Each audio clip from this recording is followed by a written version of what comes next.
In the ancient kingdom of Zazzau, where sun-kissed walls glowed like burnished gold, and the desert wind carried songs of old warriors, a child was born beneath a crimson dusk, Amina, daughter of Queen Bakwa Turunku.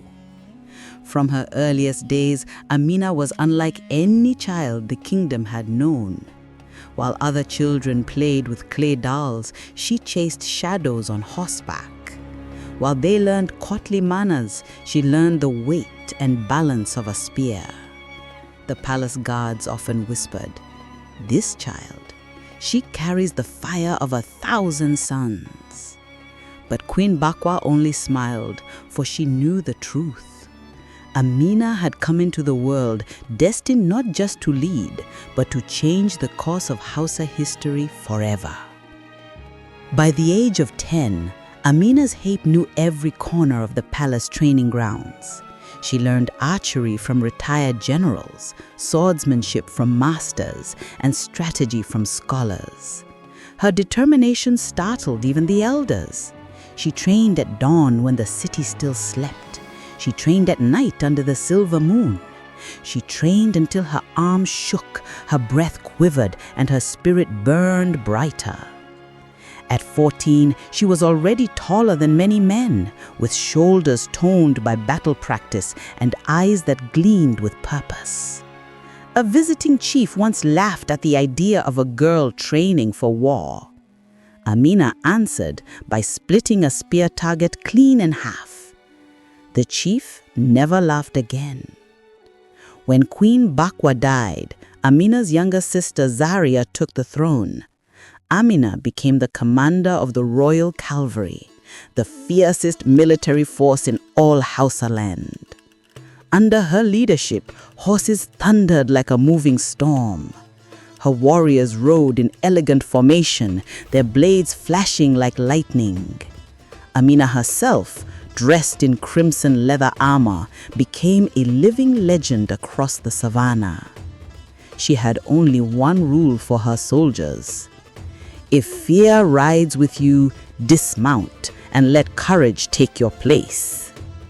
Her victories were swift, her tactics were brilliant. Zazzau became feared, respected, admired. But destiny waited not in the palace. It waited beyond the city walls. When Zaria died, the people called for Amina. They beat their drums, lifted their calabashes, and declared, "Amina, daughter of Bakwa, ride forth as our queen." Amina rose not as a ceremonial ruler, but as a warrior monarch. The moment she was crowned, she looked out over the city and said, "Zazzau shall not bend to the will of others. We shall rise, we shall conquer, we shall build a legacy that the desert itself will remember."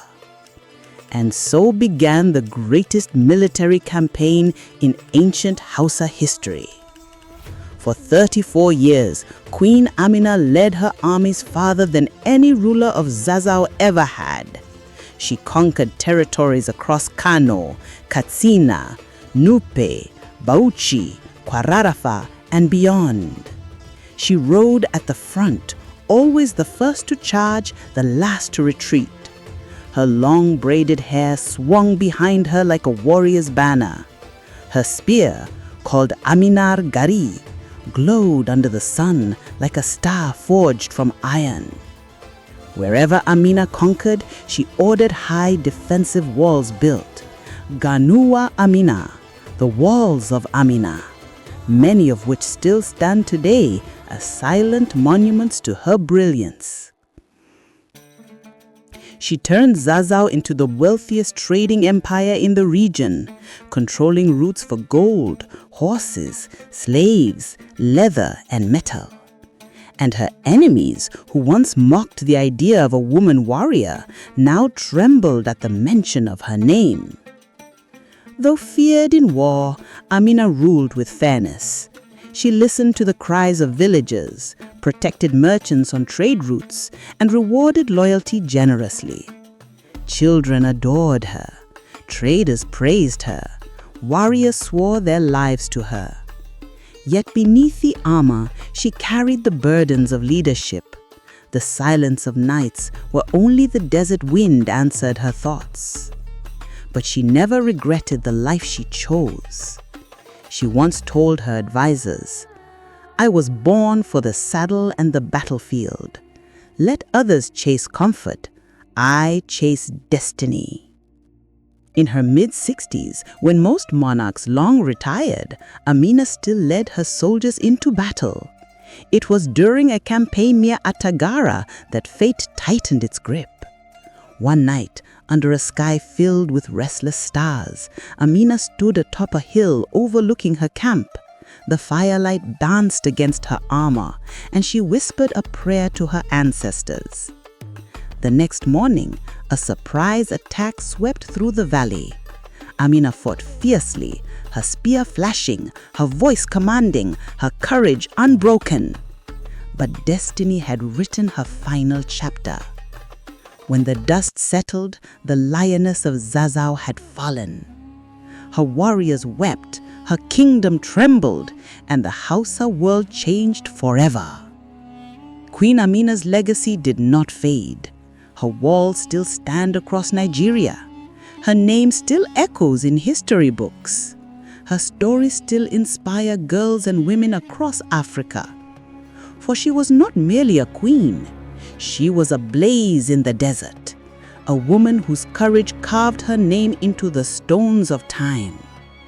Amina's spirit whispers still, "Conquer your fears, lead with strength, rise with courage, and let your destiny blaze like fire." Thank you for watching this story. To hear more like it, subscribe to our YouTube channel and become part of our growing community.